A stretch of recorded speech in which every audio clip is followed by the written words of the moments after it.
ஒரு மனிதனுக்கு புரிய வேண்டிய எல்லா சக காரியங்களையும் அவன் நல்லவனாலும் சரி, கெட்டவனாலும் சரி, நீதியாக இருந்தாலும் அநீதி இருந்தாலும் சரி, தன்னை வேண்டிக் கொண்ட பிள்ளைகளாலும் சரி, தன்னை வேண்டாத பிள்ளைகளாக இருந்தாலும் சரி, தம்முடைய பிள்ளைகளாக சரி, புறஜாதியாக இருந்தாலும் சரி, வேற தெய்வத்தை வணங்கு, வேற தெய்வம் என்று சொல்லப்படுற சில காரியங்களை அவள் தொழுதுனாலும் சரி, கர்த்தர் செய்வார்.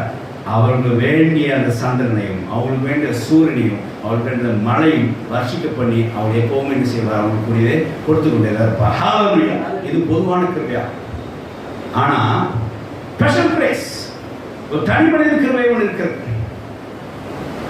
அது ஒரு இண்டிவிஜுவலா போய் அது ரீச் ஆகும். அந்த கிருபை இண்டிவிஜுவலை பார்த்து ரீச் ஆகும். அதுதான் இங்க நமக்கு இங்க பார்க்கிறோம். என்ன அப்படின்னா இங்க பாருங்க, இந்த கிருபையானது எல்லாத்துக்கும் கொடுக்கக்கூடிய ஒரு கிருபையா பார்க்கிறோம். பொது கிருபை எல்லாத்துக்கும் சொல்லி வார்த்தையை பார்க்கிறோம். ஆனா ஸ்பெஷல் கிரேஸ் அப்படின்றது எல்லாத்துக்கும் கொடுக்கக்கூடிய ஒரு ஸ்பெஷல், எல்லாத்துக்கும் கொடுக்கக்கூடிய கிரேஸ் கிடையாது, பொதுவான கிருபையில கிடையாது. இது பர்டிகுலரா இயேசு கிறிஸ்து மூலமாக உங்களுக்கு வந்து அடையும். ஹல்லேலூயா. இதுதான் ஸ்பெஷல் கிரேஸ். பர்டிகுலரா இயேசு கிறிஸ்து மூலமாக உங்களுக்கு வந்து அடைகிற கிருபை தான் இது. அதுதான் ஸ்பெஷல் கிரேஸ், அதுதான் இண்டிவிஜுவல் கிரேஸ், அதான் உங்களுடைய தனி கிருபை என்று சொல்லி பார்க்க வாசிக்கலாம்.